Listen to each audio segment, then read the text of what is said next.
Hello everyone. सो आज हम करने वाले important question principles and practices of management के बीबीए फर्स्ट सेमेस्टर के। सो देखो, आपका जो सिलेबस है ना वो चेंज हुआ है, ठीक है। टॉपिक्स काफ़ी बढ़ गए हैं और थोड़े काफ़ी टॉपिक चेंज भी हो गए हैं, और यूनिट तो आपकी 4 यूनिट है और टॉपिक्स लेकिन काफ़ी बढ़ गए हैं, ठीक है। सो ओवरऑल जो सिलेबस है वो काफ़ी इंक्रीज हुआ है। सो मैंने क्या किया है कि मान लो आपकी एक यूनिट है, उस यूनिट में 10 टॉपिक है, तो 10 टॉपिक में से मैंने कोशिश करी है कि 7 कवर हो जाए या 6 कवर हो जाए या 7 कवर हो जाए, ताकि आप पेपर में कुछ लिख पाओ, ठीक है। ऐसा नहीं है कि मैं आपको 10 या 12 क्वेश्चन बता दूं और वो आए भी ना, तो इससे आपको ही दिक्कत होगी, ठीक है। सो मैंने ज़्यादा से ज़्यादा टॉपिक कवर करने की कोशिश करी है जो इंपॉर्टेंट है, ताकि आपकी प्रैक्टिस हो जाए अच्छे से और आप पेपर अच्छे से कर पाओ। सो वीडियो को एंड तक देखना, अच्छे से समझना, चैनल को सब्सक्राइब कर देना, वीडियो को लाइक कर देना, ठीक है। और कमेंट करना कोई भी डाउट हो वीडियो में तो आगे। और एक पेन और पेपर ले लेना, क्योंकि बीच बीच में मैं आपको कुछ इंपॉर्टेंट टॉपिक जो ज़्यादा ही इंपॉर्टेंट है वो बताऊंगा, आप उनके पॉइंट्स लिख लेना, ठीक है, वीडियो में से देख के। सो स्टार्ट करते हैं। सो मैनेजमेंट होता क्या है?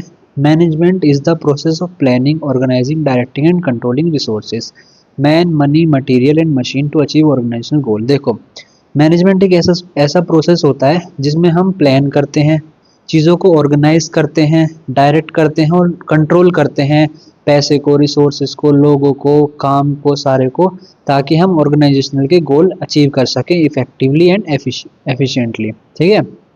एफिशिएंटली और इफेक्टिवली हम गोल अचीव कर सके मैनेजमेंट के, ये होता है मैनेजमेंट, ठीक है। ऑर्गेनाइजेशन के जो गोल हैं वो इफेक्टिवली और एफिशिएंटली अचीव कर सकें, सो ये होता है मैनेजमेंट। नेचर क्या होता है मैनेजमेंट का? मैनेजमेंट जो होती है वो गोल ओरिएंटेड होती है। मैनेजमेंट कर ही क्यों जाती है भाई? गोल अचीव करने के लिए तो करी जाती है, ये थोड़ा ना कि बस बैठे हैं वेले तो चलो भाई कर देते हैं मैनेजमेंट, ऐसा नहीं है। मैनेजमेंट हमेशा गोल ओरिएंटेड होती है। इसका मेन मेन जो फोकस होता है वो गोल अचीव करने का होता है। यूनिवर्सल होती है, ये हर जगह एप्लीकेबल होती है। बिजनेस में, स्कूल्स में देखा होगा, हॉस्पिटल में चीज़ें ऑर्गेनाइज करी जाती हैं, मैनेज करी जाती हैं, गवर्नमेंट में, हर जगह। एक कंटिन्यूस प्रोसेस है, ये हमेशा चलता रहता है। ऐसा नहीं है कि मैनेजमेंट आज करा और फिर 2-3 दिन करने की ज़रूरत नहीं है, ये हमेशा मैनेजमेंट चलता रहेगा एक बिजनेस में या हर जगह। ग्रुप एक्टिविटी होती है, सब लोग मिलके काम करते हैं, इसमें कोऑर्डिनेशन रिक्वायर्ड होता है। एक अकेला आदमी पूरा हॉस्पिटल नहीं चला सकता, बहुत सारे लोग चाहिए। एक आदमी अकेला स्कूल नहीं चला सकता, वो सिर्फ ऑर्डर दे सकता है और वो ऑर्डर दूसरे लोग फॉलो करेंगे सो ये होता है ग्रुप एक्टिविटी। डायनामिक होता है, चेंज होता रहता है सिचुएशन के, एनवायरनमेंट के अकॉर्डिंग, ठीक है। मल्टी डिसिप्लिनरी होता है, सोशल प्रोसेस होता है और इंटेंजिबल होता है। आप मैनेजमेंट को देख सकते हो, फील कर सकते हो, फील कर सकते हो होते हुए, बट आप छू नहीं सकते मैनेजमेंट को, ठीक है। सो ये होता है नेचर ऑफ मैनेजमेंट। नेक्स्ट है इम्पोर्टेंस ऑफ मैनेजमेंट। देखो, ये सारे जो टॉपिक्स है ना, ये आपको याद आ रहे होंगे, बिजनेस स्टडीज़ में करे होंगे, क्लास 12th में भी होते हैं, 11th में भी। सो ये सारे टॉपिक्स आपने करे होंगे। सो आप उनको अच्छे से देख लो और अच्छे से समझ लो, ताकि पेपर आपका अच्छा ही जाए, ठीक है। इंपॉर्टेंस ऑफ मैनेजमेंट क्या है? अचीव ऑर्गेनाइजेशनल गोल। भाई मैनेजमेंट की ज़रूरत क्यों होती है? ऑर्गेनाइजेशनल गोल अचीव करने के लिए, एफिशिएंसी को इम्प्रूव करने के लिए, डिसीजन मेकिंग में हेल्प करती है मैनेजमेंट, ठीक है, वो आगे करेंगे। Maintain coordination. मैनेजमेंट कराई क्यों जाता है? ताकि सब डिपार्टमेंट में कोऑर्डिनेशन बना रहे। भाई सेल्स वाले कितनी सेल्स कर रहे हैं, ये फाइनेंस वालों को पता होना चाहिए, और कितनी प्रोडक्शन हो रही है ये भी पता होना चाहिए कि सेल्स वालों ने भाई प्रोडक्शन करी कि नहीं करी, सेल्स वालों ने सामान सेल किया कि नहीं किया। अगर सेल नहीं किया होगा तो वो प्रोडक्शन पे थोड़ा ध्यान देंगे ना, कि भाई अभी तो सामान ही नहीं बिका पहले वाला, तो प्रोडक्शन थोड़ी कम कर दो। सो ये सब कोऑर्डिनेट करने में हेल्प करता है। Encourage innovation and growth. भाई मैनेजमेंट करा इसलिए जाता है ताकि इनोवेशन हो, ग्रोथ आए बिजनेस में, फ्यूचर में, ठीक है। Ensure stability and survival of business, वही बेसिक से पॉइंट है। सो ये होती है इंपॉर्टेंस ऑफ मैनेजमेंट। देखो, प्रिंसिपल ऑफ मैनेजमेंट क्या है? एक तो हेनरी फ्यूल के हैं और एक एफ.डब्ल्यू. टेलर के हैं, ठीक है। एफ.डब्ल्यू. टेलर के साथ 4 प्रिंसिपल हैं। सो ये जो हेनरी फ्यूल है, इनके 14 प्रिंसिपल हैं। हेनरी फ्यूल ने ये प्रिंसिपल दिए थे। ये क्या है? पहला, division of work. So work should be divided for specialisation, ठीक है। सो जो फॉर स्पेशलाइजेशन, सो जो वर्क है ना वो स्पेशलाइज डिवाइड कर देना चाहिए, जिसकी जो स्पेशलाइजेशन है उसके according.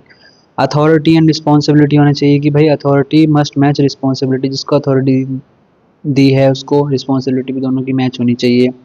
Discipline, employ should obey rules, ये सब। Unity of command, unity of direction, मतलब ये सारे प्रिंसिपल दिए गए हैं कि भाई एक मैनेजमेंट के अंदर ये सारी चीज़ें होनी चाहिए। ठीक है, सो देख लेना, आप ये पॉइंट्स पढ़ लेना। Subordinate end of individual interest, remuneration होना चाहिए भाई, फेयर वेजेस होना चाहिए, ये नहीं कि भेदभाव कर रहे हो आप कि भाई जो आपका चाहने वाला है उसे आप सही दे रहे हो, या फिर जो गवर्नमेंट ने कहा है कि भाई इतनी देनी है आप उतनी नहीं दे रहे, कुछ झोलमाल करके आप कम दे रहे हो। ठीक है, सेंट्रलाइजेशन होना चाहिए, scalar chain, order, equity, stability of tenure, initiative, spirit D cops. ठीक है, सो ये सारे कुछ प्रिंसिपल हैं, इनको देख लेना, अच्छे से पढ़ लेना, ज़्यादा डिटेल में नहीं जाते, बेसिक सा ओवरव्यू यही है कि ये हेनरी फ्योल ने 14 प्रिंसिपल दिए थे मैनेजमेंट के। अगर आ जाते हैं तो ये लिख के आ सकते हो आप, अगर पूछा हो हेनरी फ्योल के या एफ डब्ल्यू टेलर के अगर आपके सिलेबस में हो तो देख लेना। बाकी यही है, ईजी है सारे, देखो पॉइंट्स में लिख रखा है मैंने, समझ में भी आ जाएगा आपको। ठीक है, नेक्स्ट है लेवल्स ऑफ मैनेजमेंट। देखो मैनेजमेंट के 3 लेवल होते हैं, एक तो होता है टॉप लेवल, एक होता है मिडल लेवल, एक होता है लोअर लेवल। ठीक है, ये आप इमेज में देख पा रहे होंगे कि नीचे वर्कर्स आते हैं, वो लेवल का पार्ट नहीं है, मेनली बस 3 ही लेवल्स होते हैं। ठीक है, वर्कर्स तो इसमें डायग्राम में है कि भाई लोअर लेवल के नीचे वर्कर्स काम करते हैं, वो मैनेजमेंट का पार्ट नहीं होते। ठीक है, सो जनरली 3 लेवल होते हैं, मेन 3 लेवल ही होते हैं बस, टॉप, मिडल और लोअर। टॉप लेवल में कौन आते हैं, board of director, chief executive, chairman, ये जो बड़े बड़े लोग होते हैं जो टॉप लेवल पे, सीईओ, सीएफओ, ये सारे जो टॉप पे बैठे होते हैं, ये सारे के सारे टॉप लेवल में आते हैं। उसके बाद आता है मिडल लेवल। मिडल लेवल में कौन आता है, डिपार्टमेंटल हेड्स होते हैं, मैनेजर्स होते हैं, सेल्स मैनेजर। ठीक है, ये सारे के सारे आपके किस में आते हैं, मिडल लेवल में आते हैं। लोअर लेवल में कौन आते हैं, सुपरवाइजर्स। ठीक है, फोर फोरमैन आते हैं, ये सारे के सारे लोअर लेवल में आते हैं।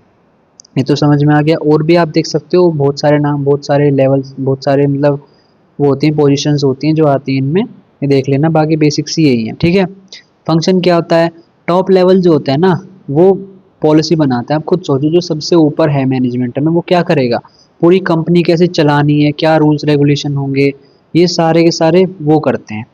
ठीक है, वो बनाते हैं, पॉलिसीज बनाएंगे, ऑब्जेक्टिव बनाएंगे भाई। जो भी, अब मान लो कोई उनकी कंपनी है, अगले 5 साल में उनका गोल क्या है, ये कौन डिसाइड करेगा, लोअर लेवल वाला करेगा या टॉप लेवल का करेगा, टॉप लेवल का करेगा भाई, जो कंपनी के मेन हेड है। ठीक है, उसके बाद आता है मिडल लेवल। मिडल लेवल में क्या होता है, identify the departmental objective and guiding the lower levels toward achieving of these objectives. So जो ऊपर वाले लोगों ने जो बताया है काम, उसको वो नीचे डिवाइड कर देते हैं अलग अलग डिपार्टमेंट में कि भाई ये काम तुम्हारा है, तुम्हें अचीव करना है। मिडल लेवल का ये काम होता है मैनेजर्स का। ठीक है, फिर मैनेजर्स जो होते हैं वो काम करवाते हैं अपने लोगों पे। फिर आता है लोअर लेवल। लोअर लेवल में क्या होता है, carrying out the operation and their supervision. So जो भी मान लो कोई प्रोडक्शन का काम है भाई, सामान बन रहा है, तो लोअर लेवल में जो सुपरवाइजर होगा, फोरमैन होगा, ये सारे काम देखेंगे भाई वर्कर अच्छे से काम कर रहे हैं कि नहीं कर रहे। ठीक है, ये सारे किसका ये सारे किसका ऑर्डर फॉलो करेंगे, मिडल लेवल का, जो इनके मैनेजर्स होंगे। और मैनेजर्स किसका फॉलो करेंगे ऑर्डर, जो आपका चीफ एग्जीक्यूटिव या बड़े बड़े जो ऊपर टॉप लेवल पे जो लोग होते हैं ना, उनका ऑर्डर फॉलो करेंगे। ठीक है, सो ये होता है 3 लेवल होते हैं, टॉप, मिडल और लोअर। ठीक है, नेक्स्ट आता है मैनेजमेंट एज साइंस और management as as an art. So management as science क्यों है, management is consider as science because it has systematic knowledge and principle. देखो मैनेजमेंट में क्या है, प्रिंसिपल बनाए गए, जैसे कि हमने देखा अभी हेनरी फ्योल का। सो मैनेजमेंट साइंस क्यों है, क्योंकि इसमें बहुत सारे प्रिंसिपल हैं, बहुत सारे मतलब सिस्टमैटिक नॉलेज होती है, ये सब इसीलिए इसको मैनेजमेंट को साइंस बोलते हैं। रीज़न क्या है, सिस्टमैटिक बॉडी ऑफ नॉलेज होता है, based on observation and experiment. भाई कुछ एक्सपेरिमेंट करे जाते हैं। ठीक है, साइंस होता है ना, जैसे एक्सपेरिमेंट करते हैं, वैसे ही मैनेजमेंट में भी एक्सपेरिमेंट करे जाते हैं, इसलिए उसके साइंस बोलते हैं कि भाई इन लोगों को हमने, ये जो लोग थे जो पहले अच्छा काम कर रहे थे, इनको हमने और अच्छी पोजीशन दी तो इन्होंने और अच्छा काम किया, सो ये एक्सपेरिमेंट ही तो है कि भाई इनको और अच्छा काम देंगे तो और अच्छे से करेंगे। ठीक है, ये सारे एक्सपेरिमेंट होते हैं। सो मैनेजमेंट को साइंस क्यों कहा गया है, क्योंकि एक सिस्टमैटिक बॉडी ऑफ नॉलेज होती है, ऑब्जर्वेशन और एक्सपेरिमेंट पे बेस्ड होती है, यूनिवर्सल एप्लीकेशन होती है। पूरे के पूरे वर्ल्ड में जितनी भी ऑर्गेनाइजेशन है, हर जगह यही प्रिंसिपल अप्लाई होते हैं कि भाई लोगों के साथ अच्छे से बिहेव करो, उनको अच्छे से काम दो, अच्छे से उनका इन्वायरमेंट बना के रखो, हर जगह यही चीज़ें फॉलो होती हैं। कॉज एंड इफेक्ट रिलेशनशिप होता है इनके बीच में, इसीलिए ये साइंस कहा जाता है इसको। सो ये सारा, जैसे कि time and motion study improve worker efficiency. Time और मोशन स्टडी जो होती है आपकी, वो वर्कर की एफिशिएंसी को बढ़ाती है। ये भी एक साइंस है कि भाई जो एक होता है इसमें, इसके अंदर टॉपिक होता है टाइम और मोशन का, कि भाई वो आज जो कितना टाइम लग रहा है इस काम को करने में, या कितना मूवमेंट हो रहा है वर्कर का। सो इस सब को स्टडी करने से एफिशिएंसी बढ़ती है। सो मैनेजमेंट को साइंस इसीलिए ही कहा गया है क्योंकि ये सारे पॉइंट्स आप देख लेना, यूनिवर्सल एप्लीकेबल होती है, ऑब्जर्वेशन और एक्सपेरिमेंट के ऊपर बेस होती है, सिस्टमैटिक बॉडी ऑफ नॉलेज होती है, कॉज एंड इफेक्ट रिलेशनशिप होती है, ठीक है, साइंटिफिक मेथड यूज होते हैं, ऑब्जेक्टिव अप्रोच होती है, ये सारा। अब इसको आर्ट क्यों कहा गया है मैनेजमेंट को? Management is also an art because it involve personal skill and creativity. Personal skill भी इन्वॉल्व होती है मैनेजमेंट में, इसीलिए इसको आर्ट भी कहा गया है। रीज़न क्या है? Personal skill, manager need leadership and communication skill. भाई मैनेजर जो होता है उसके पास लीडरशिप और कम्युनिकेशन स्किल भी तो होनी चाहिए, वो एक उसकी खुद की आर्ट है, ठीक है, उसकी पर्सनल स्किल है जो कि उसके पास होनी चाहिए। Practical application, knowledge is applied in real situation. देखो आप कह तो दोगे कि ये काम हो, अगर आपको ये काम करवाना है तो ये वाली चीज़ करो आप एम्प्लॉय के साथ, ठीक है। मान लो किसी एम्प्लॉय से काम करवाना है तो आप उसको अच्छी सैलरी दो, ये सब दो, बट प्रैक्टिकल में अलग हो जाता है। क्या पता भाई वो किसी और सिचुएशन में बीत रहा हो, उसे पैसे की नीड ना हो, है कि नहीं? क्या पता वो किसी और चीज़ में उसको उसके कंपनी अच्छी ना लग रही हो तो वो इसलिए काम ना कर रहा हो। तो प्रैक्टिकली जो चीज़ होती है वो अलग होती है। तो जो नॉलेज होती है ना, वो रियल सिचुएशन में अप्लाइड होती है। भाई रियल में क्या हो रहा है, इसीलिए इसको आर्ट कहते हैं कि रियल में जो होता है ना वो अलग होता है, ठीक है। और वो आर्ट की, वो अब हमारे खुद की नॉलेज की वजह से ही सॉल्यूशन हो सकता है उसका, कोई साइंस कुछ काम नहीं आएगी इसमें। क्रिएटिविटी होती है, different managers handle situation differently, जैसे कि बताया मैंने। भाई प्रैक्टिकल रियलिटी में तो क्या पता कैसी सिचुएशन आ जाए, तो वो तो मैनेजर ही हैंडल करेगा ना अपने दिमाग से, अपनी क्रिएटिविटी से। वहाँ ये थोड़ा ना कि कोई प्रिंसिपल लगा देगा कि भाई ये होता है तो ऐसा काम कर दो, ऐसा नहीं होगा ना। वहाँ पर सिचुएशन क्या है उसके हिसाब से एक्ट करेगा वो। एक्सपीरियंस बेस्ड होती है, skills improve with practice and experience, human element होता है। सो मैनेजमेंट एक आर्ट क्यों होती है? क्यों? क्योंकि इसमें पर्सनल स्किल्स होती हैं, प्रैक्टिकल एप्लीकेशन होती है, क्रिएटिविटी होती है, एक्सपीरियंस बेस्ड होता है, ह्यूमन एलिमेंट होता है। हो सकता है आपको लग रहा हो कि मैं जल्दी जल्दी समझा रहा हूँ, एक्चुअली रीज़न भी यही है कि वीडियो काफ़ी बड़ी बन जाएगी, काफ़ी ज़्यादा। मैं चाह रहा हूँ थोड़ा शॉर्ट में आपको अच्छे से समझ में आ जाएगी टॉपिक क्या है, बेसिक्स आपको समझ में आ रहा होगा कि है क्या ओवरव्यू, ठीक है। मैं कोशिश करता हूँ आगे आगे वो थोड़ा अच्छे से समझाने की। बाकी बेसिक्स है यही है, आप पॉइंट भी पढ़ सकते हो और समझ में आ जाएगा अच्छे से, ठीक है। अब करते हैं आगे। नेक्स्ट है functions of management. So management के फंक्शन क्या क्या होते हैं? प्लानिंग, ऑर्गेनाइजिंग, लीडिंग, या इसको डायरेक्टिंग भी कह सकते हो आप, और कंट्रोलिंग, ठीक है। प्लानिंग का मतलब क्या होता है? डिसाइड करना objective and goals in advance. मतलब पहले से ही प्लान करके चलना कि भाई हमें करना क्या है, नाम में समझ में आ रहा होगा। Forecasting future condition, future condition क्या होगी उसको फोरकास्ट करना। बेस्ट कोर्स ऑफ एक्शन को चूज करना। Formulating policy, programmes and budgets, ये सब फॉर्मुलेट करना। रिड्यूस अनसर्टेनिटी, प्लानिंग क्या करती है? अनसर्टेनिटी और रिस्क को कम कर देती है। प्लानिंग डायरेक्शन को भी प्रोवाइड करती है, ठीक है, to all activities. So planning ये हो गया। ऑर्गेनाइजिंग क्या होता है? ऑर्गेनाइजिंग का मतलब divide work into specific task. तो जो वर्क है ना उसको स्पेसिफिक टास्क में डिवाइड कर दो, ठीक है। Grouping activities into department, activities को अलग अलग डिपार्टमेंट में ग्रुप कर दो कि भाई फाइनेंस वाले ये काम संभालेंगे, मार्केटिंग वाले ये संभालेंगे, सेल्स वाले ये संभालेंगे, ठीक है। सो अलग अलग डिपार्टमेंट में एक्टिविटीज को ग्रुप कर दो। Assigning duties and responsibility, organising में क्या होता है? रिस्पॉन्सिबिलिटी दी जाती है, ड्यूटी दी जाती है कि भाई तेरा ये काम है, तेरा ये काम है, तुझे इसको रिपोर्ट करना है, तुझे उसको रिपोर्ट करना है, ये सब। इस्टेब्लिशिंग अथॉरिटी रिस्पॉन्सिबिलिटी रिलेशनशिप, वही इस्टेब्लिश करा जाता है ऑर्गेनाइजिंग में कि अथॉरिटी किसकी होगी, रिस्पॉन्सिबिलिटी क्या किसकी होगी, ठीक है, ये सब। प्रोवाइडिंग नेसेसरी रिसोर्सेज, जो भी रिसोर्सेज चाहिए वो ऑर्गेनाइजिंग में प्रोवाइड करे जाते हैं। सो प्लानिंग समझ में आ गया, प्लान करना, ऑर्गेनाइज चीज़ों को ऑर्गेनाइज करना अच्छे से। लीडिंग, लीडिंग को वो भी होता है डायरेक्टिंग, मतलब कि डायरेक्ट करना एम्प्लॉयज़ टुवर्ड्स गोल। एम्प्लॉयज़ को डायरेक्शन देना कि भाई तुम्हें इस गोल की तरफ जाना है और ऐसे ऐसे ये काम करना है, ऐसे तुम्हारा ये गोल अचीव होगा।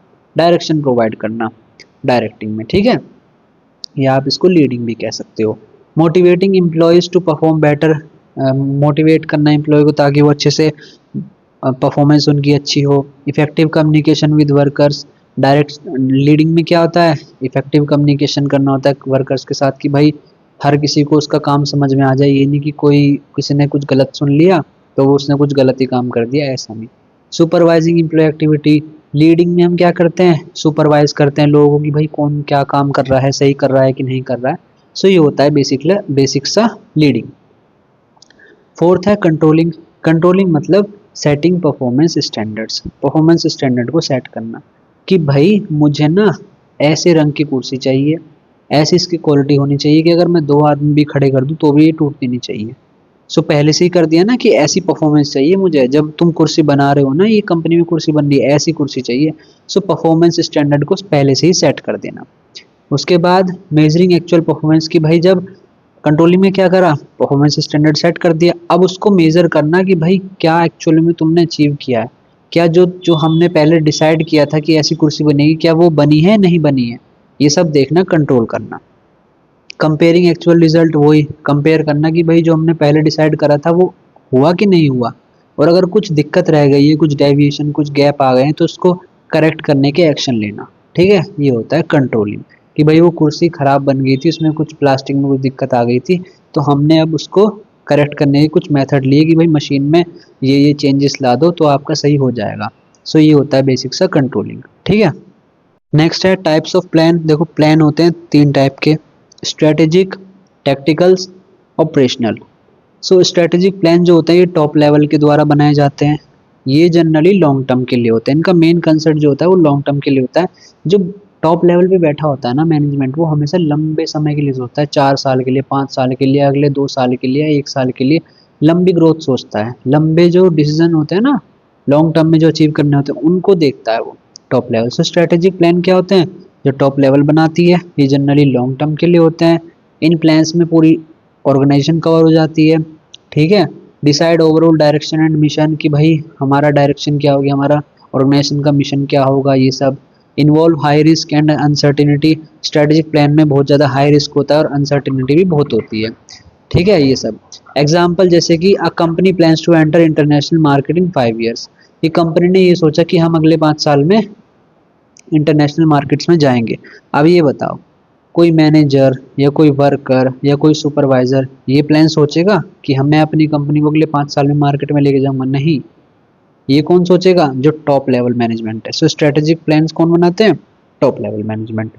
टैक्टिकल प्लान्स कौन कौन से होते हैं, जो मिडिल लेवल के द्वारा बनाए जाते हैं, ये मीडियम टर्म गोल के लिए होते हैं, स्पेसिफिक डिपार्टमेंट से रिलेटेड होते हैं कि भाई सेल्स वालों ने कहा कि हम इस साल 15% से सेल्स बढ़ाएंगे। सो ये टैक्टिकल प्लान्स हो गए आपके, ठीक है।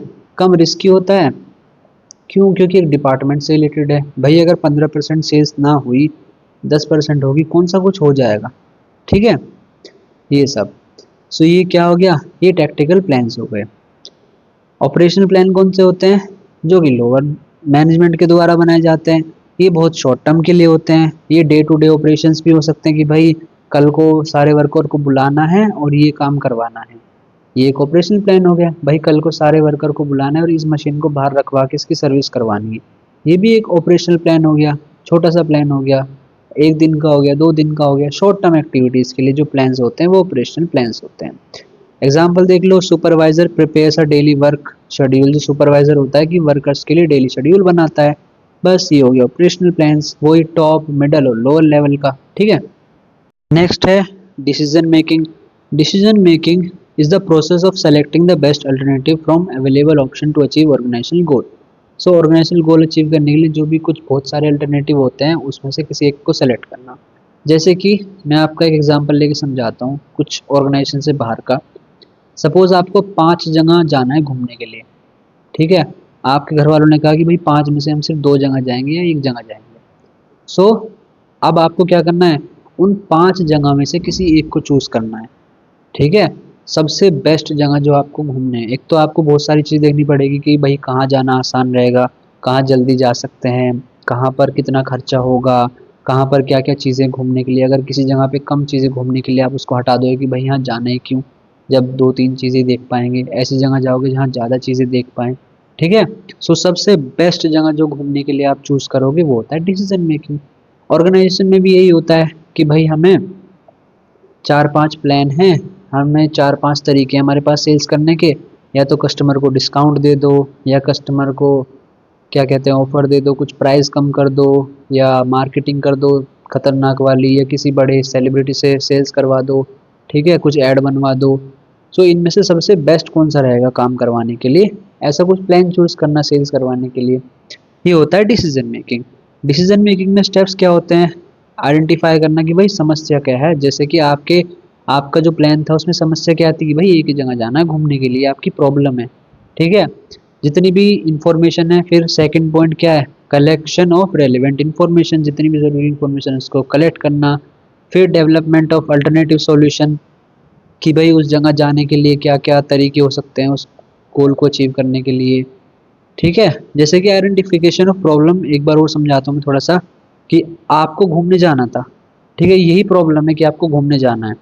अब आप जहाँ घूमने चाहते हो वहाँ की सारी इन्फॉर्मेशन को कलेक्ट करना, फिर जहाँ जहाँ आप जा सकते हो उसके बहुत सारे तरीके निकालना, फिर उनमें से सबसे बेस्ट को चूज़ कर लेना फिफ्थ पॉइंट में, सिलेक्शन ऑफ बेस्ट अल्टरनेटिव, फिर उसको इम्प्लीमेंट कर देना और बस हो गया आपका काम। ये ऑर्गेनाइजेशंस के मतलब जो प्रोस्पेक्टिव होता है उसमें अलग हो जाता है, बट ओवरव्यू में बेसिक सा आपको एग्जांपल देकर समझा रहा हूँ कि ये होता है बेसिक, ठीक है। ये स्टेप्स होते हैं, ये लाइन से ही लिखना 1 2 3 4 ऐसे यही स्टेप होते हैं कि प्रॉब्लम को आइडेंटिफाई करना, इन्फॉर्मेशन को कलेक्ट करना, development of alternative solution, evaluation of alternative, best alternative को चूज़ करना, और उसको जो आपने चूज़ किया उसको इम्प्लीमेंट कर देना।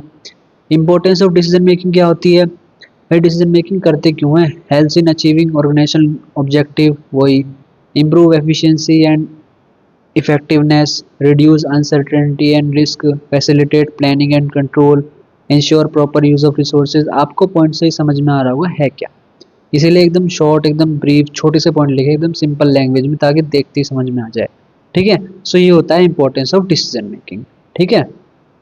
अनसर्टेनिटी, रिस्क को कम करना, प्लानिंग और कंट्रोल अच्छे से हो सके, रिसोर्सेज का अच्छे से यूज़ हो, जैसे कि आपके एग्जांपल में आपका रिसोर्सेज क्या हो जाएगा, पैसा। भाई ऐसा तो नहीं है कि कहीं ऐसी जगह घूमने का प्लान बना ले जहाँ पैसा वेस्ट हो जाए, ऐसा नहीं होना चाहिए ना, तो इसीलिए डिसीजन मेकिंग करोगे ना आपकी अच्छी जगह पैसा यूज़ हो हमारा, ऐसा, ठीक है। सो ये हो गया आपका importance of decision making. Next है models of decision making. So 3 model हैं, rational decision making model, bounded rationality model, और थर्ड है intuitive decision making model. So rational decision making model क्या होता है, assume managers are fully rational, clear definition of problem, complete information is available, all alternative and are evaluated logically, best alternative is selected. Basic सा ये है कि rational decision making में क्या होता है, एक तो आपकी जो प्रॉब्लम है वो आपको बिल्कुल अच्छे से पता है, दूसरा आपकी जो प्रॉब्लम है उससे रिलेटेड जितनी भी इंफॉर्मेशन है ये भी सारी आपके पास है, जितने आपको अल्टरनेटिव थे, जितने भाई उस प्रॉब्लम को सॉल्व करने के तरीके थे ये भी आपके पास है, ठीक है। और उसमें से सिर्फ आप एक सेलेक्ट करते हो सबसे बेस्ट अल्टरनेटिव। सो ये होता है रैशनल डिसीजन मेकिंग। नॉर्मल होता है कि आपके पास सारी चीज़, आपके पास आपकी प्रॉब्लम भी पता है, आपको उसका सॉल्यूशन भी पता है, सारी चीज़ें पता है। सो ये रैशनल डिसीजन मेकिंग मॉडल होता है। Selecting the most profitable investment option after full analysis, मतलब कि कंपनी कहीं इन्वेस्टमेंट करना चाहती है, सो उसने ये देखा कि सबसे बेस्ट और जहाँ पर प्रॉफिटेबल इन्वेस्टमेंट ऑप्शन है वो सेलेक्ट कर लिया उसने, ठीक है, पूरा एनालिसिस करके। सो रैशनल डिसीजन मेकिंग में एक चीज़ याद रखना कि जो आपकी प्रॉब्लम है वो अच्छे से डिफाइन होती है कि हाँ भाई ये समस्या है मेन, ठीक है। सो और उससे रिलेटेड जो भी डाटा होता है वो भी सारा होता है, अल्टरनेटिव जो भी होते हैं वो भी सारे अवेलेबल होते हैं, और सबसे बेस्ट अल्टरनेटिव्स जो होता है वो सेलेक्ट करा जाता है, ठीक है। और फोकस ऑन मैक्सिमम बेनिफिट, की कहाँ पर मैक्सिमम बेनिफिट मिल रहा है उस पर फोकस करा जाता है, उसके उसे फोकस करके डिसीजन मेकिंग करी जाती है, ठीक है। सेकंड है bounded rationality model, proposed by Herbert Simon, limited information and time managers cannot evaluate all alternative decisions are satisfactory, not perfect.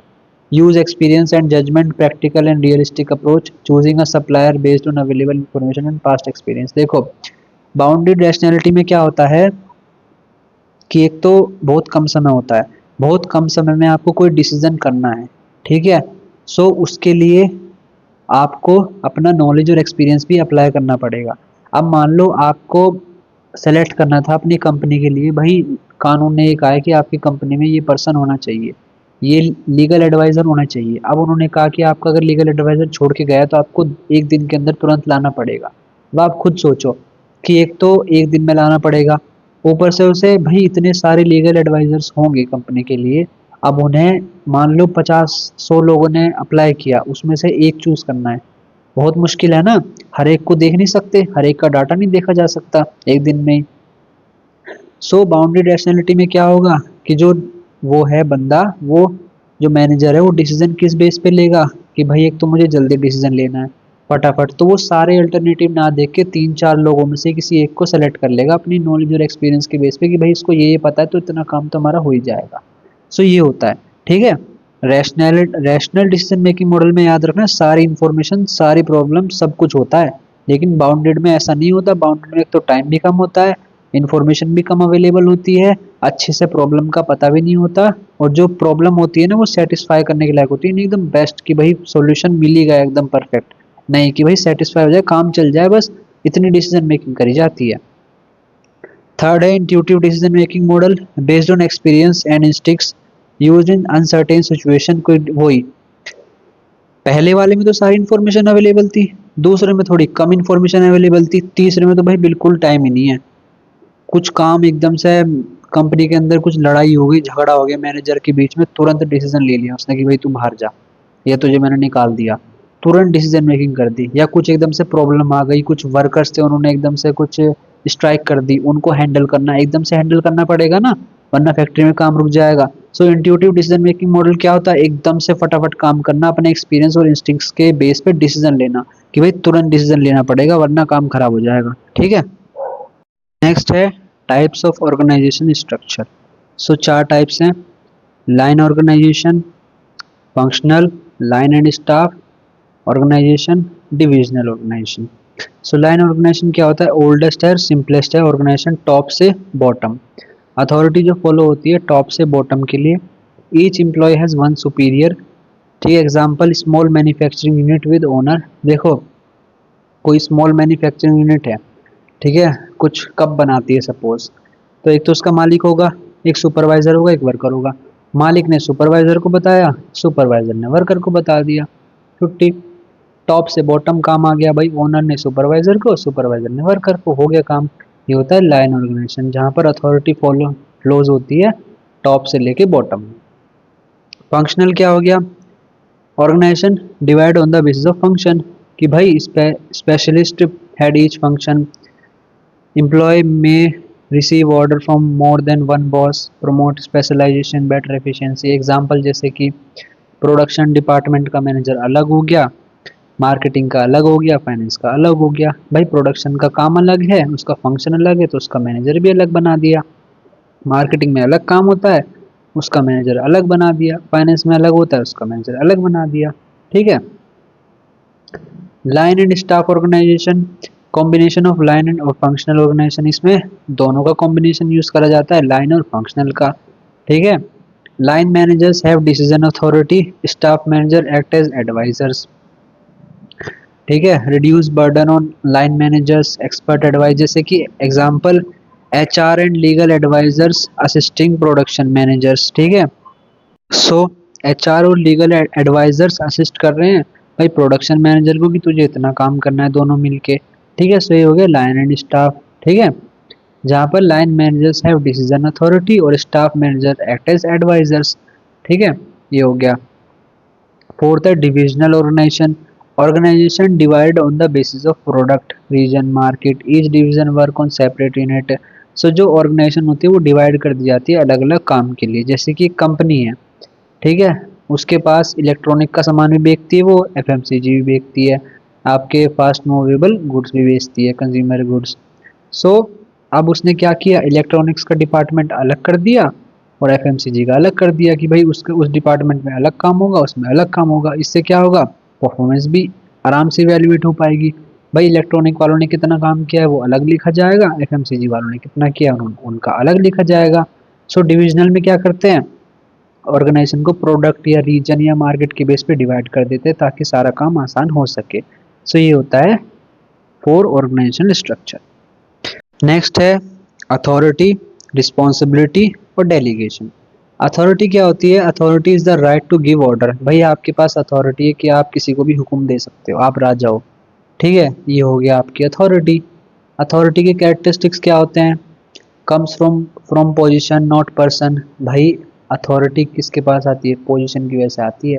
आप अगर एक कंपनी के सीईओ हो, सीएफओ, तभी तो आप किसी को दे पाओगे ऑर्डर, वरना आप कोई वर्कर हो काम करने वाले, वो किसी को ऑर्डर दे देगा? नहीं देगा। अगर उसके नीचे कोई काम कर रहा है तो दे पाएगा। लेकिन अथॉरिटी कहाँ से आती है? पोजीशन से आती है, ठीक है। अगर कोई टॉप लेवल पे बैठा है तो उसके पास बहुत ज़्यादा अथॉरिटी है, कोई मिडिल लेवल उसके पास थोड़ी सी कम है, ये सब। अथॉरिटी जो होती है टॉप से बॉटम में फ्लो होती है कि भाई ऊपर वाले जो होते हैं वो डिसीजन बनाते हैं, फिर वो नीचे फॉलो होता है, फिर और नीचे फॉलो होता है, फिर और नीचे फॉलो होता है, ठीक है। डिसीजन मेकिंग में हेल्प करती है authority. Authority must must be accompanied by responsibility. Authority के साथ रिस्पॉन्सिबिलिटी भी आती है, ठीक है, ये मैं आगे बताऊंगा थोड़ा। Can be delegated limited by rules and policies. Authority जो होती है आप उसको डेलीगेट कर सकते हो। जैसे कि मैं एक सपोज मैं एक कंपनी का सीईओ था, ठीक है। अब मेरे साथ में एक बंदा काम कर रहा था, तो मैंने कहा कि भाई एक दिन जो मैं डिसीजन ले रहा हूँ, एक काम कर, एक दिन के लिए तू ले ले, मैं कहीं बाहर काम से जा रहा हूँ, और कुछ छोटी मोटी चीज़ होगी तो मेरे से पूछ लेना, कोई टेक्निकल काम आ जाए तो, ठीक है। सो ये मैंने अपनी अथॉरिटी, जो डिसीजन मेकिंग मुझे करनी थी वो मैंने उसको दे दी कुछ टाइम के लिए। तो मैंने अपनी मेरी जो पावर थी उसको पास कर दी, ठीक है, ये हो गया। Responsibility, responsibility is the duty to perform assign task. भाई जिम्मेदारी लेना, सिंपल सा मतलब ये है कि आपको कोई काम दिया गया था, उसकी जिम्मेदारी लेना कि भाई ये काम हो जाएगा, ठीक है। कैरेक्टरिस्टिक्स क्या होते हैं? अराइजेस फ्रॉम अथॉरिटी, अथॉरिटी से अराइज होता है। आप रिस्पॉन्सिबिलिटी को डेलीगेट नहीं कर सकते, आप किसी और को नहीं दे सकते। भाई आपकी जिम्मेदारी थी काम करने की तो आपको ही करना है, आपको ही जिम्मेदारी लेनी पड़ेगी, आपको ही इस काम को करने की जिम्मेदारी लेनी पड़ेगी जब आपको दिया है, ठीक है। ये नहीं कि भाई मैं अपनी जिम्मेदारी किसी और को सौंप रहा हूँ, ऐसा थोड़ा ना कर सकते हैं। अगर घर में एक फादर है और एक अकेला बेटा है, ठीक है, तो वो फादर के बाद रिस्पॉन्सिबिलिटी किसके पास आएगी? उस बेटे के पास तो आएगी। ये थोड़ा ना कहेगा कि मैं अपनी जिम्मेदारी किसी और को सौंप रहा हूँ, ऐसा नहीं हो सकता ना, वो खुद जिम्मेदार होगा। सो ये हो गया। आंसरेबल फॉर रिजल्ट, वही जो भी रिजल्ट होगा वो आंसरेबल होगा उसके लिए, ठीक है। कुछ भी काम आएगा, कुछ भी गलत हुआ उसके लिए जिम्मेदार वही होगा, आंसरेबल वही होगा, वही आगे जाके खड़ा होगा कि भाई मेरी जिम्मेदारी थी, मेरी गलती की वजह से हुआ है, सॉरी, ऐसा। कंटिन्यूस इन नेचर होता है ये सब। डेलीगेशन क्या होता है? Delegation is the process of assigning authority and responsibility to subordinate. Delegation मतलब अपनी अथॉरिटी को, रिस्पॉन्सिबिलिटी को असाइन कर देना, कि अथॉरिटी के साथ ही रिस्पॉन्सिबिलिटी आती है, ये चीज़ याद रखना। सो अपनी अथॉरिटी और इसको डेलीगेट कर देना सबऑर्डिनेट को, ठीक है, ये सब। जैसे कि ड्यूटी असाइन कर देना, अथॉरिटी दे देना कि भाई इस काम को तू संभाल, ठीक है। रिस्पॉन्सिबिलिटी को क्रिएट कर देना, अकाउंटेबिलिटी रिमेन विद सुपीरियर। जैसे कि मैनेजर था, ऊपर से बड़े बड़े लोगों का फ़ोन आया मैनेजर को कि भाई सेल्स बढ़वा कंपनी की, ठीक है, काम नहीं चल रहा है ऐसे, और मैनेजर ने नीचे कह दिया कि भाई सेल्स बढ़वाओ, सेल्स वालों को भेजो बाहर, सेल्स करवानी है जल्दी से।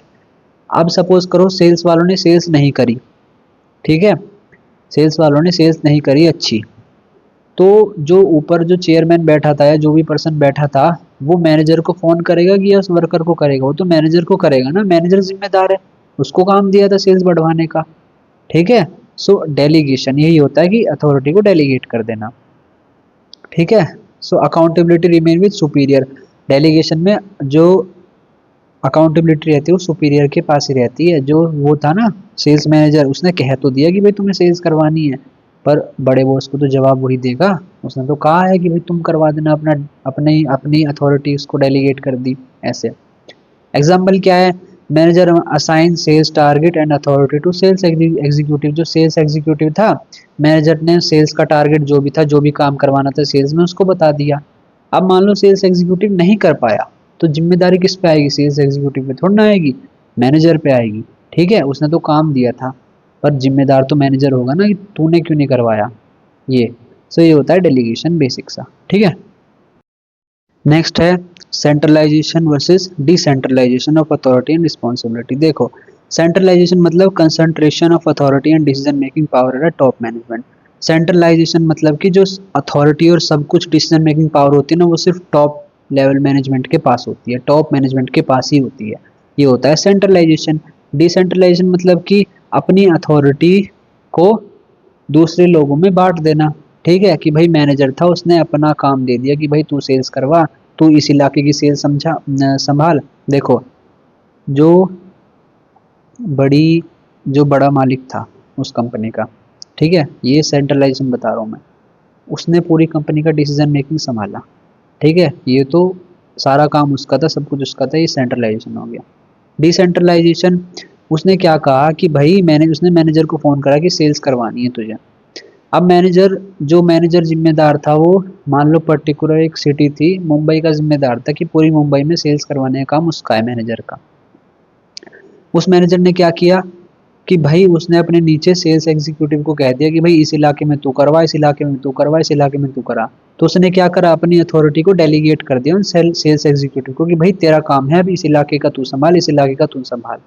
सो सेंट्रलाइजेशन मतलब कि पावर अपने पास रखना डिसीजन मेकिंग की, और डिसेंट्रलाइजेशन मतलब कि अपनी जो पावर को थोड़ा डिस्ट्रीब्यूट कर देना लोअर लेवल्स पे, ताकि वो अच्छे से काम कर पाए। डिफरेंस क्या होता है सेंट्रलाइजेशन और डिसेंट्रलाइजेशन में? वही, पावर जो होती है, अथॉरिटी जो होती है, वो टॉप लेवल के पास रहती है सेंट्रलाइजेशन में। डिसेंट्रलाइजेशन में डिस्ट्रीब्यूट हो जाती है वेरियस लेवल पे। डिसीजन मेकिंग जो होती है वो टॉप लेवल लेता है, डिसीजन मेकिंग जो होती है वो लोअर और मिडिल लेवल लेते हैं डिसेंट्रलाइजेशन में। रिस्पॉन्सिबिलिटी जो होती है मोस्टली विद टॉप मैनेजर्स, ठीक है, टॉप लेवल के पास रहती है रिस्पॉन्सिबिलिटी। और डिसेंट्रलाइजेशन में डिफरेंट डिफरेंट मैनेजर्स के बीच में रिस्पॉन्सिबिलिटी शेयर होती है। बाकी ये थोड़े बहुत पॉइंट आप पढ़ लेना। सेंट्रलाइजेशन में जो डिसीजन मेकिंग होती है वो स्लोअर होती है, क्यों? क्योंकि अकेला बंदा डिसीजन ले रहा है तो वो टाइम लगा सकता है। लेकिन डिसेंट्रलाइजेशन में फास्ट होती है, क्यों? क्योंकि सबको अपनी अपनी जिम्मेदारी मिल गई है, सब अपने अपने डिसीजन खुद ले सकते हैं अब। ठीक है, फ्लेक्सिबिलिटी, सेंट्रलाइजेशन लेस फ्लेक्सिबल है, डिसेंट्रलाइजेशन ज़्यादा फ्लेक्सिबल है, ये सब। सो ये हो गया सेंट्रलाइजेशन और डिसेंट्रलाइजेशन के बीच में डिफरेंस। नेक्स्ट है span of control. Span of control क्या होता है? Refers to the number of subordinate that manager can effectively supervise और कंट्रोल।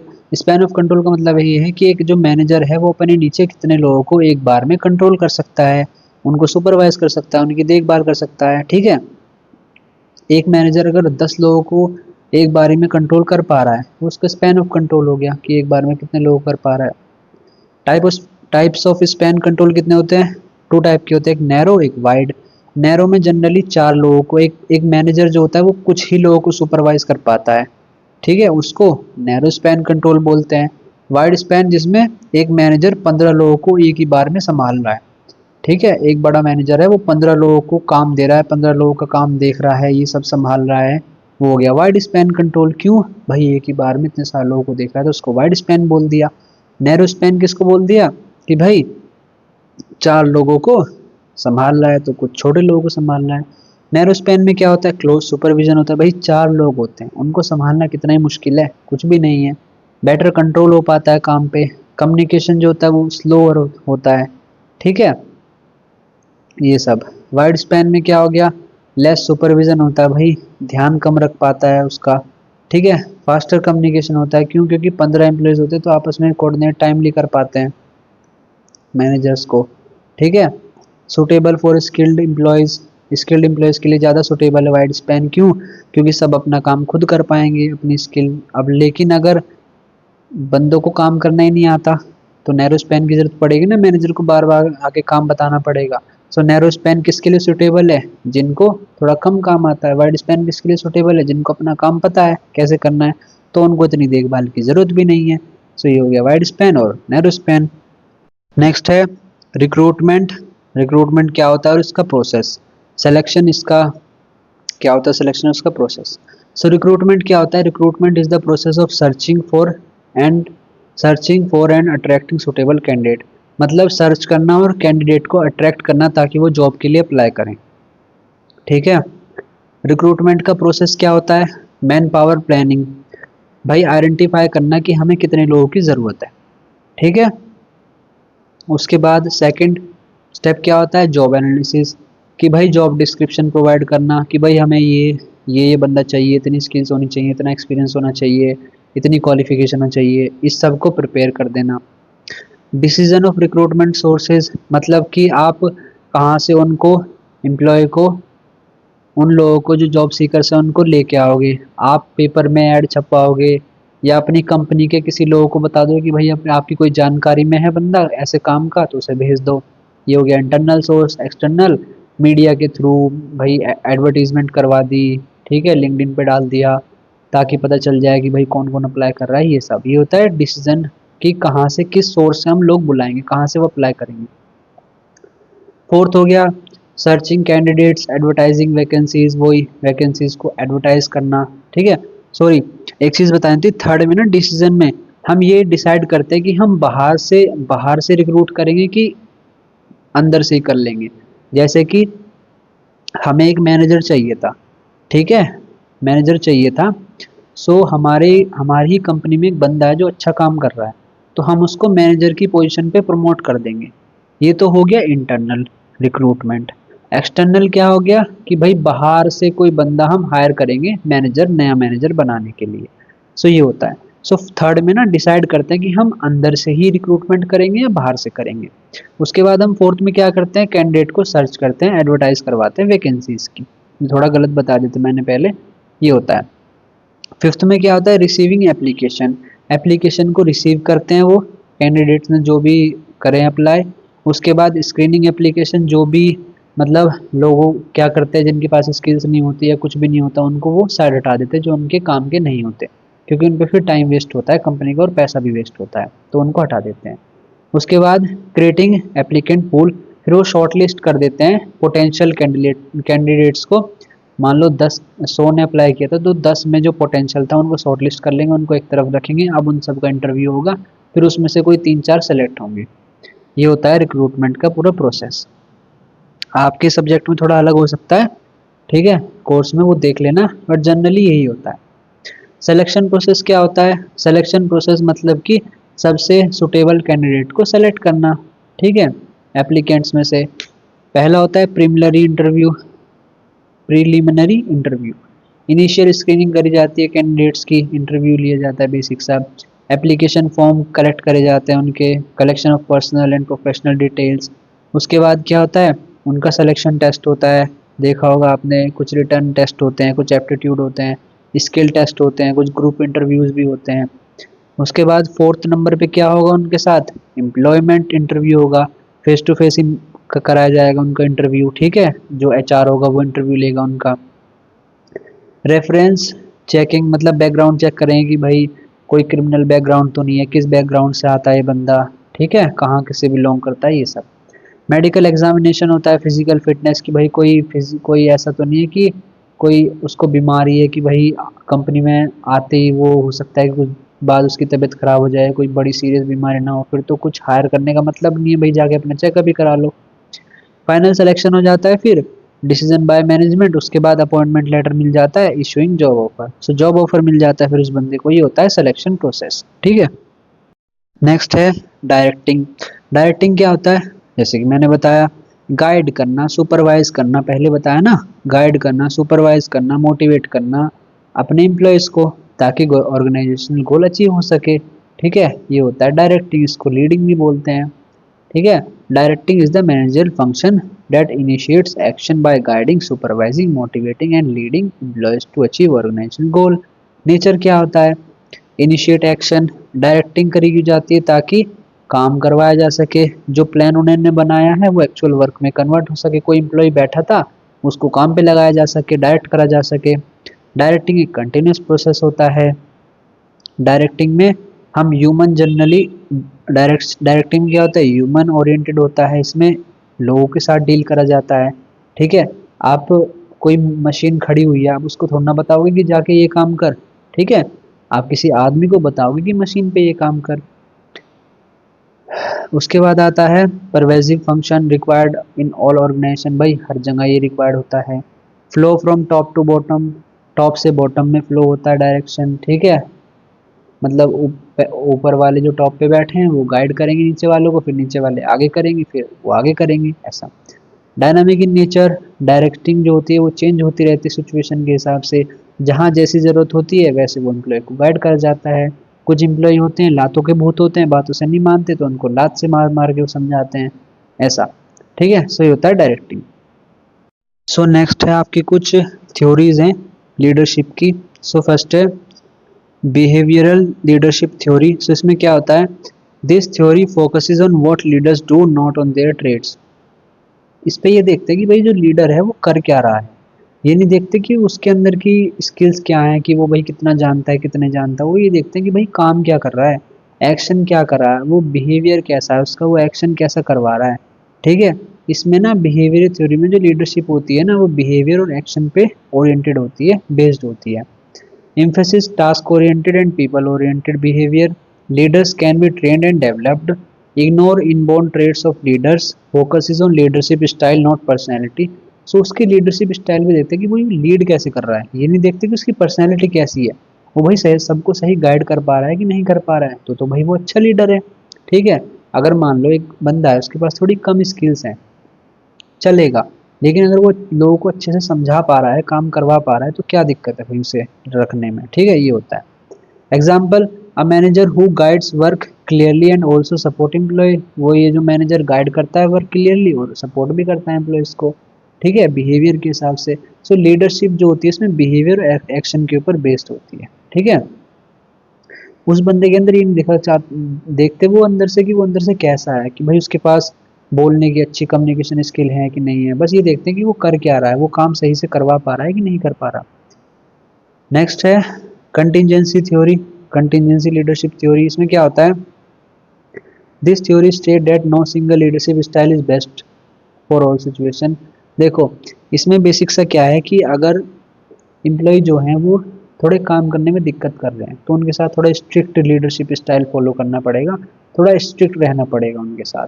लेकिन अगर वो एम्प्लॉय जो है वो आराम से काम कर पा रहे हैं, भाई समझ रहे हैं सारी बातों को, अच्छे से काम कर रहे हैं, तो थोड़ी लीडरशिप जो है वो हल्का सा स्ट्रिक्ट ना रख के थोड़ा नॉर्मल रख लो कि भाई चलो ठीक है कर लो काम अपना आराम से, कोई दिक्कत नहीं है। तो लीडर जो है ना वो सिचुएशन के हिसाब से मैच होना चाहिए। ठीक है, मतलब कि अगर एम्प्लॉय काम नहीं कर रहे तो स्ट्रिक्ट लीडर चाहिए, और अगर काम कर पा रहे हैं अच्छे से तो थोड़ा नरम दिल का हो, एम्प्लॉय को समझता हो, तो भी काम चल जाएगा। ठीक है, क्योंकि उनका काम ही है भाई काम करवाना, लीडरशिप। ठीक है, ये example, strict leadership during a crisis. भाई कोई दिक्कत हो गई है तो वहाँ पर एक स्ट्रिक्ट लीडर चाहिए, और कहीं अगर कोई काम नॉर्मली हो पा रहा है तो भाई वहाँ पर ज़्यादा स्ट्रिक्ट होने की ज़रूरत भी नहीं है, आराम से काम करो। ठीक है, जैसे कि होता होगा ना टीचर जो होते हैं वो बैक बेंचर्स के साथ थोड़ा स्ट्रिक्ट रहते हैं। ठीक है, दूसरों को थोड़ा कम वो करते हैं, पर जो पीछे होते हैं क्यों, क्योंकि वो थोड़े लातों के भूत टाइप होते हैं ना, ऐसा। सो होता है कंटिजेंसी लीडरशिप थ्योरी। ठीक है, वैसे हर बैक बेंचर बुरे नहीं होते, बहुत सारे अच्छे भी होते हैं जो आगे जाके बहुत कुछ कर लेते हैं लाइफ में। वो सबकी अलग अलग अपना थॉट प्रोसेस होता है, सबकी अलग अलग बात होती है। अब आगे करते हैं। नेक्स्ट है पार्टिसिपेटिव लीडरशिप थ्योरी। सो ये क्या होती है, this theory encourage employees participate in decision making. So इस थ्योरी में क्या होता है कि जो इनकरेज करा जाता है एम्प्लॉयज़ को पार्टिसिपेट करने के लिए डिसीजन मेकिंग में। एक तो हो गया ना, जैसे घर के बड़े होते हैं सारे डिसीजन खुद लेते हैं। ठीक है, लेकिन वहीं अगर वो दूसरों को भी अपने अपने घर में जो दूसरे लोग हैं जो थोड़े एज में कम है, अगर उनको भी साथ में इन्वॉल्व कर लेंगे तो डिसीजन मेकिंग अच्छी हो पाएगी। ठीक है, सो एम्प्लॉय पार्टिसिपेशन जो होता है डिसीजन मेकिंग में वो इंकरेज करा जाता है कि भाई एम्प्लॉय भी पार्टिसिपेट करें। क्यों, क्योंकि एम्प्लॉय अगर कोई अपना सजेशन देगा ना तो हो सकता है वो कंपनी के लिए अच्छा साबित हो। ठीक है, सो इसीलिए एम्प्लॉय को भी इम्प्रूव वो इन्वॉल्व करना चाहिए अपने डिसीजन मेकिंग में। ठीक है, और उससे एम्प्लॉय खुश भी हो जाएगा, भाई जॉब सेटिस्फेक्शन मिलेगा, उसका मोरल जो है वो बूस्ट होगा कि हाँ भाई कम से कम मुझे किस लायक तो समझा कि मेरे से पूछ रहा है आके मैनेजर की भाई क्या करना है क्या नहीं करना। ये होता है पार्टिसिपेटिव लीडरशिप। एक होता है charismatic leadership theory. This theory focuses on leadership personal charm and influence. कि भाई लीडर का पर्सनल चार्म कैसा है, वो कैसा इन्फ्लुएंस कर पाता है दूसरों को। एक होता है ना कि सामने वाले को देख के समझ में आता है भाई ये तो बातों में अपने मतलब दूसरों को वो कर लेता है, चुटकी में मना लेता है, ये जो बोलता है ना सब लोग इसकी बातों पे करते हैं, विश्वास करते हैं। ठीक है, अगर एक बार ये खड़ा हो जाए ना स्टेज पे सब इसको ही सुनते हैं। सो एक इसका पर्सनल चार्म है, उसमें कुछ ऐसा है जो दूसरों को वो कर पाता है कि हाँ भाई उसके शब्दों को सुनते हैं लोग, उसको देखते हैं, तालियां बजाते हैं। सो जो ये लीडरशिप थ्योरी होती है पर्सनल चार्म और इस पे इन्फ्लुएंस होती है, ठीक है। इससे क्या होता है, इंस्पायर कर पाता है वो एम्प्लॉय को अपने विजन के थ्रू, अपने चार्म के, अपने इन्फ्लुएंस डाल के। इससे क्या होता है, leaders has strong personality and confidence, उनके पर्सनैलिटी और कॉन्फिडेंस भी स्ट्रॉन्ग होता है। हाई लेवल ऑफ इंथुजियाज्म ये होता है, ठीक है। बेसिक सा ये है। जैसे कि एक लीडर होता है ना, motivating employ through powerful speech, आपने देखा होगा। एकदम से कोई इंग्लिश में इंस्टाग्राम पे स्क्रॉल करते करते कोई स्पीच आ जाती है, कोई बाहर के देश का बंदा खड़ा होकर चिल्ला चिल्ला के समझा रहा है, कुछ मोटिवेटिंग वर्ड बोल रहा है और आप इन्फ्लुएंस हो जाते हो। ये उसका चरिस्मेटिक लीडरशिप है कि उसके अंदर कुछ है, बंदे के अंदर कुछ चार्म, कुछ है उसके अंदर जो कि दूसरों को इन्फ्लुएंस कर पा रहा है। ये होते हैं, ये लीडरशिप थ्योरी होती है, ये पर्सनल चार्म और इन्फ्लुएंस पे फोकस होती है। ट्रांसफॉर्मेशनल लीडरशिप थ्योरी क्या होती है? This theory focuses on transforming employees to achieve higher performance. Transform करना इन एम्प्लॉयज को, उनको मोटिवेट करना, उनको इंस्पायर करना, ठीक है, ताकि वो काम करें, ट्रांसफॉर्म हो सके, ताकि उनकी पर्सनल ग्रोथ को इनक्रेज करना। Develop employee skills and abilities, उनकी स्किल्स और एबिलिटीज़ को डेवलप करना, ये सब। ट्रांसफॉर्मेशनल में एग्जांपल देखते हैं इसका। A leader encourage employees to learn new skills and adapt new technology. एक लीडर ने अपने एम्प्लॉयज को न्यू स्किल्स लर्न करने के लिए कहा और जो नई टेक्नोलॉजी वो यूज़ करने वाले हैं उसको उससे अडॉप्ट करने के लिए कहा। उसने क्या किया, ये ट्रांसफॉर्म किया एम्प्लॉयज को, ठीक है। ये होता है ट्रांसफॉर्मेशनल लीडरशिप थ्योरी। अब आगे करते हैं। नेक्स्ट है, थ्योरीज होती हैं ये कुछ। मैस्लो नीड हायरार्की थ्योरी है एक, ठीक है। एक हेर्ज़बर्ग टू फैक्टर्स थ्योरी है। मैस्लो नीड हायरार्की थ्योरी क्या है, आपने पढ़ा होगा, होता है ना, physiological need, safety, social esteem, self actualisation. ये जो आपकी होती है ना, ये होती है आपकी Maslow need hierarchy theory. Maslow stated that human needs are arrange in hierarchy and are satisfied step by step. Maslow ये कहते हैं कि जो ह्यूमन की ज़रूरतें होती है ना, वो एक हायरार्की में, एक स्ट्रक्चर में लगी होती हैं। पहले एक बंदे को एक फिजियोलॉजिकल नीड होती है कि भाई पहले उसको सैलरी चाहिए, फिर उसको जॉब सिक्योरिटी भी चाहिए, फिर उसको बाद में क्या चाहिए, प्रमोशन भी चाहिए, ठीक है, और रिकॉग्निशन भी चाहिए कंपनी के अंदर। ये उसकी नीड्स होती हैं टाइम टू टाइम, कि भाई पहले सैलरी आ जाए, फिर जॉब सिक्योरिटी मिल जाए कि मेरी जॉब छूट ना जाए। ये सेफ्टी नीड में हो गया, सोशल में आपका हो गया, एस्टीम में हो गया। ये सारी जो मैस्लो नीड हायरार्की थ्योरी आपने पढ़ी होगी, बेसिक से यही है।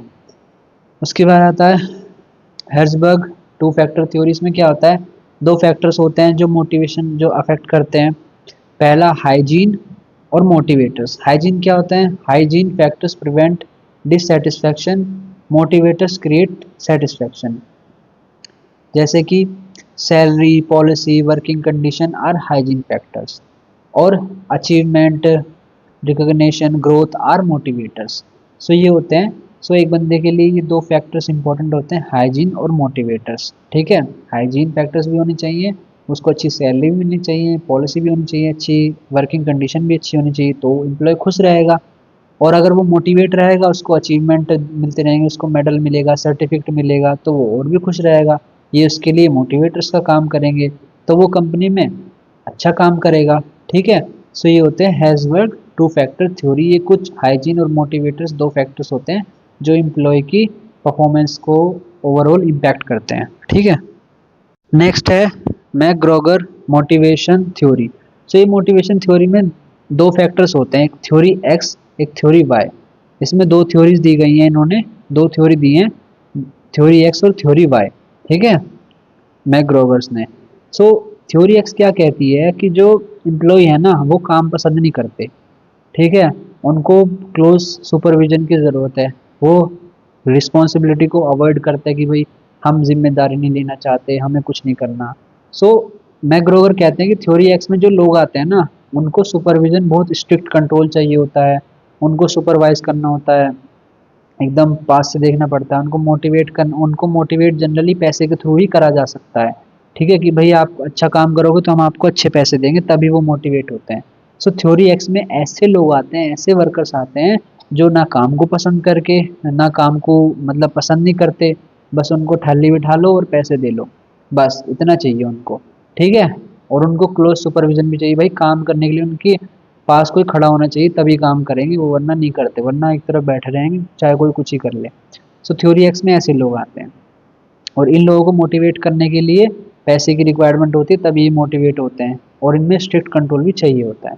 थ्योरी वाई में मैकग्रोगर्स कहते हैं कि थ्योरी वाई में आप ऐसे लोग आएंगे, ऐसे लोगों को रखो जिन पे क्लोज सुपरविजन नहीं चाहिए, जो भाई काम करना पसंद करते हैं, ऑर्गेनाइजेशन में रहना पसंद करते हैं, रिस्पॉन्सिबिलिटी को एक्सेप्ट करते हैं कि हाँ भाई मैं इस काम की जिम्मेदारी लूंगा, सेल्फ मोटिवेटेड होते हैं, क्रिएटिव होते हैं। इन लोगों को पैसों की दिक्कत नहीं होती, पैसों की फिक्र नहीं होती, ये लोगों को बस काम करना पसंद है, अच्छा लगता है आना कंपनी में, लोगों से बात करना, अपना काम करना है पसंद होता है।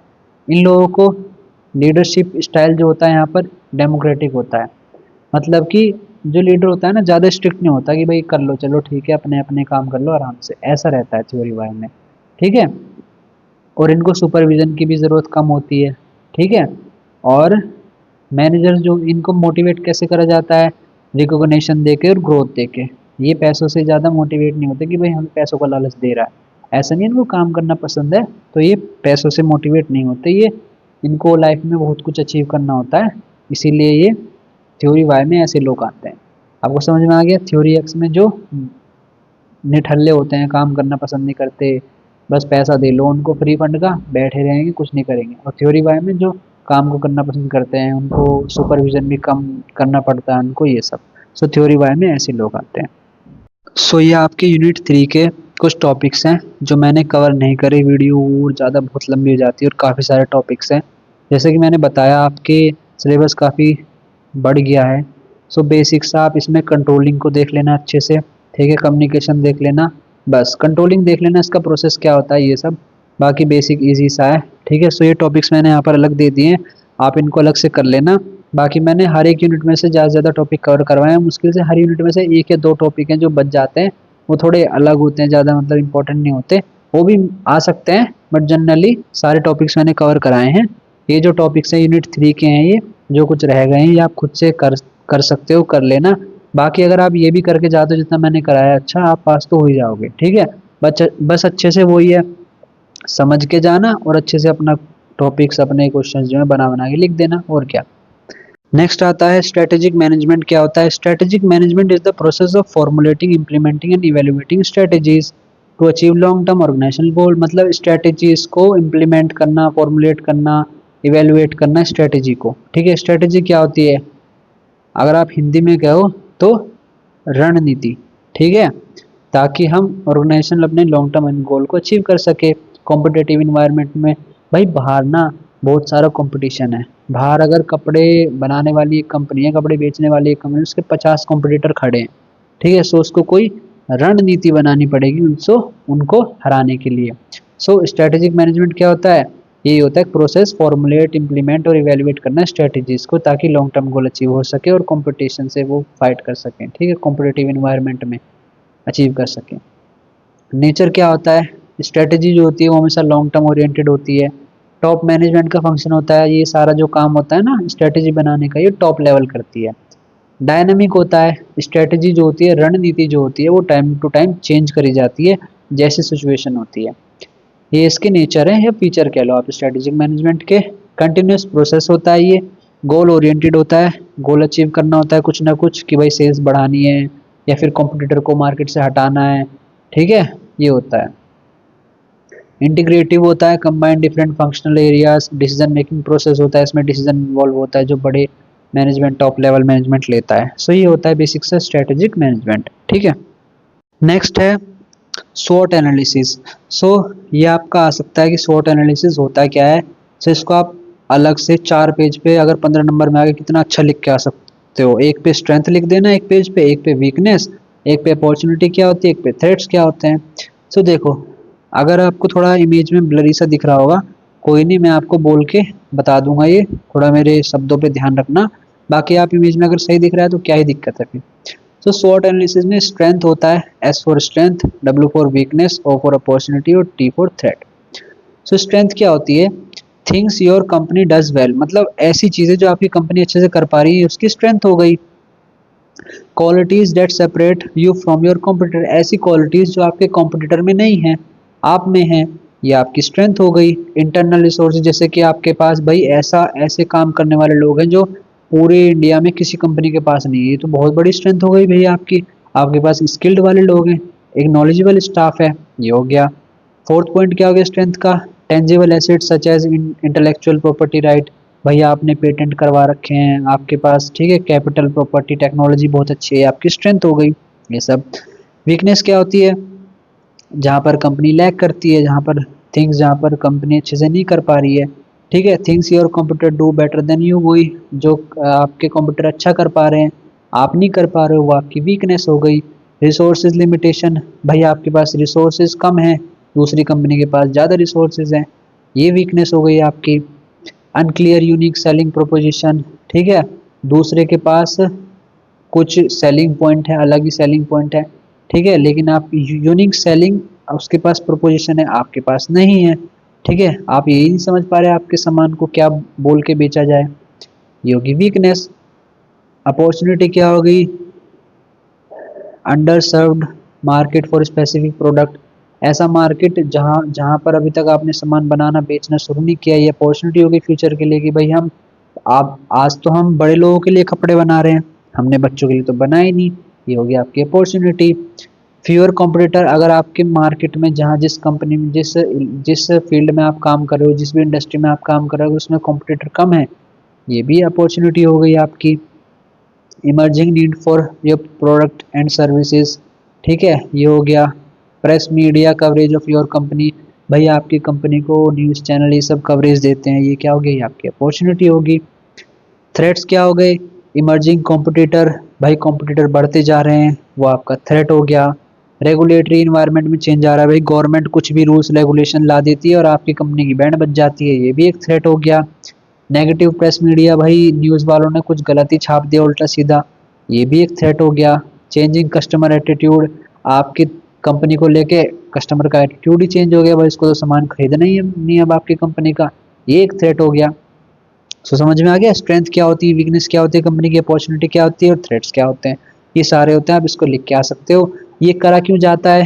ताकि हम आइडेंटिफाई कर सकें भाई हमारी कंपनी के पास क्या क्या उसकी स्ट्रेंथ है, कहाँ पर वो वीक है, कहाँ पर उसकी अपॉर्चुनिटी लाया करती है फ्यूचर में, और कहाँ पर उसको थ्रेट्स हैं आगे आने वाले टाइम में, और कहाँ पर वो फेल हो सकती है, ये सब एनालाइज करा जाता है ताकि हम डिसीजन मेकिंग कर सकें और ऑर्गेनाइजेशन आने वाले खतरों से बच सके और आने वाली अपॉर्चुनिटी का फ़ायदा उठा सके, ठीक है, ये होता है SWOT एनालिसिस।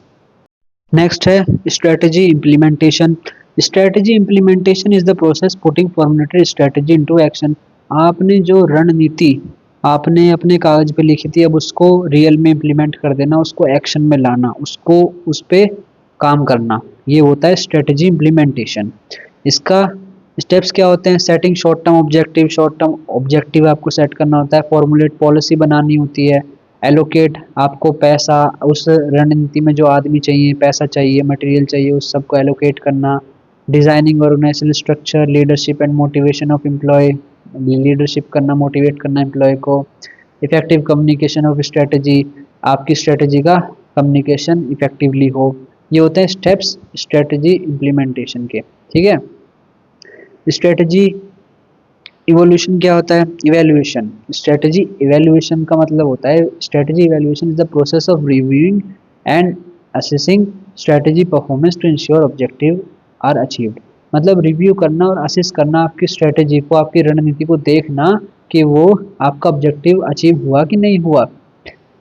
इसके स्टेप्स क्या होते हैं? सेटिंग परफॉर्मेंस स्टैंडर्ड, जैसे कि मैंने बताया आपको उस काम, आपने जो रणनीति बनाई थी उसका रिजल्ट जो आने वाला था वो आपने पहले सेट कर दिया कि भाई ये हमने सोचा है ये होना चाहिए, अगर ये नहीं हुआ तो कुछ फ़ायदा नहीं है, तो आपने पहले ही परफॉर्मेंस स्टैंडर्ड सेट कर दिया कि ये प्लान बनाया, इसका रिजल्ट ये आना चाहिए। फिर हम क्या करते हैं? जो रिजल्ट आया है उसको मेजर करते हैं कि भाई जो हमने डिसाइड करा था वो हुआ है कि नहीं हुआ। फिर आता है थर्ड में कंपेयरिंग एक्चुअल रिजल्ट को कंपेयर करना पुराने वाले से जो हमने करा था, डिसाइड करा था। फिर कोई भी डेविएशन हुई है उसको आइडेंटिफाई करना, ठीक है, जैसे कि मैंने आपको चेयर वाले एग्जाम्पल में बताया था ना, वो ही है same. Analysing cause of deviation, analyse करना कि भाई क्यों हुआ है, हमने जो प्लान सोचा था उसके अकॉर्डिंग क्यों नहीं गया ये काम, ठीक है। फिर उसको जो भी एक्शन लिया जा सकता है वो करेक्टिव एक्शन को लेना, ये होता है स्ट्रेटजी इवेल्युएशन, ठीक है। नेक्स्ट है CSR, corporate social responsibility. Corporate social responsibility refers to the responsibility of a company to contribute towards social, environment and economic development while carrying out business activity ethically। देखो, जब एक company काम करती है ना, तो वो भाई रिसोर्सेज यूज़ कर रही है, वो इन्वायरमेंट को, इकोनॉमिक को, इस सब चीज़ों को यूज़ करती है। सो उसकी कुछ जिम्मेदारी बनती है इस इन्वायरमेंट से रिलेटेड। भाई वो कंपनी पोल्यूशन कर रही है इतना ज़्यादा, ठीक है, धरती पे पोल्यूशन कर रही है कोई कंपनी, या मिट्टी यूज़ कर रही है, कुछ भी यूज़ कर रही है, तो उसका कुछ करते हुए भी तो बनता है इन्वायरमेंट से रिलेटेड कि भाई मैं कुछ करूँ, ठीक है, सोशली करूँ, कुछ कुछ रिस्पॉन्सिबिलिटी होती है, उसकी जिम्मेदारी होती है कि मैं इतना कुछ सोसाइटी से ले रही हूँ तो मुझे भी कुछ देना चाहिए बदले में। तो क्या होता है फीचर CSR का? Voluntary and ethical in nature, voluntary ethical in nature होता है। Focuses on social welfare, concern with environmental protection से रिलेटेड कंसर्न होता है। बैलेंस प्रॉफिट एंड रिस्पॉन्सिबिलिटी, कि भाई हम जितना मुनाफा कर रहे हैं हम उतनी जिम्मेदारी भी निभाएं अपनी, ठीक है, इन्वायरमेंट को रिलेटेड। लॉन्ग टर्म कमिटमेंट होते हैं, बेसिक सा।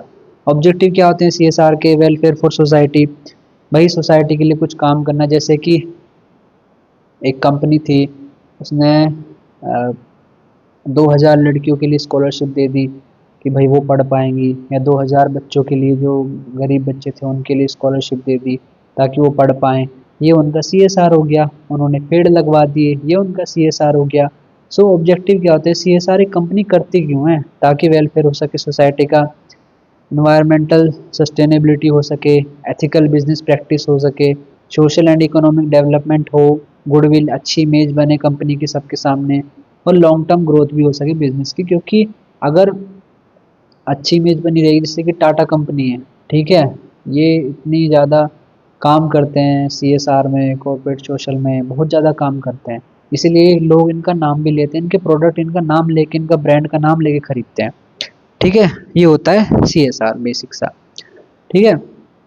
सो आज की वीडियो बस इतना ही। अगर आपको समझ में आया हो तो बहुत ही अच्छी बात है, मैं भी खुश हूँ फिर आपको समझ में आया तो। कहीं डाउट हो तो कमेंट करके बताना। चैनल को सब्सक्राइब करना, जल्दी से 1000 सब्सक्राइबर करवा दो। कमेंट करके बताना, और मुझे एक चीज़ और बता देना, अगर आप वीडियो लास्ट तक देख रहे हो, आपके MCQ के कौन कौन से पेपर हैं। आई थिंक शायद जनरल इंग्लिश का है और एक इंडियन नॉलेज कुछ करके सब्जेक्ट है, उसका भी आपका शायद MCQ पेपर होगा। आई थिंक, मुझे मतलब डाउट है, बाकी मुझे कंफर्म करके बता देना। और क्योंकि सिलेबस तो काफ़ी चेंज भी हुआ है, अपडेट भी हुआ है, चीज़ें चेंज हुई है काफ़ी, जो BBA फर्स्ट सेमेस्टर के बच्चे पेपर दे रहे हैं। सो मिलते हैं अगली वीडियो में। चैनल को सब्सक्राइब कर देना, वीडियो को लाइक कर देना, कमेंट करके बताना कोई भी डाउट हो तो। So thank you and best of luck आपके पेपर के लिए। Thank you, bye.